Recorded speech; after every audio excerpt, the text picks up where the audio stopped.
सोडला.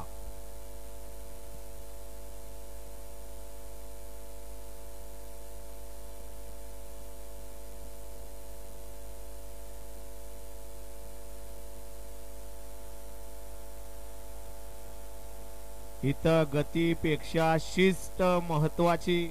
पुढं पळत होता, तोंडात काय झालं.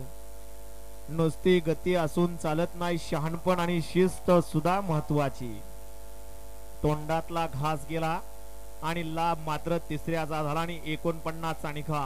तास क्रमांक 2 वरून धावलेली गाडी जय हनुमान प्रसन्न ऋषिकेश हिणवंत यादव या गाडीचा 1 नंबर आला. विजय होईल गाडी मालकाचं चालकाचं हार्दिक हार्दिक असं अभिनंदन.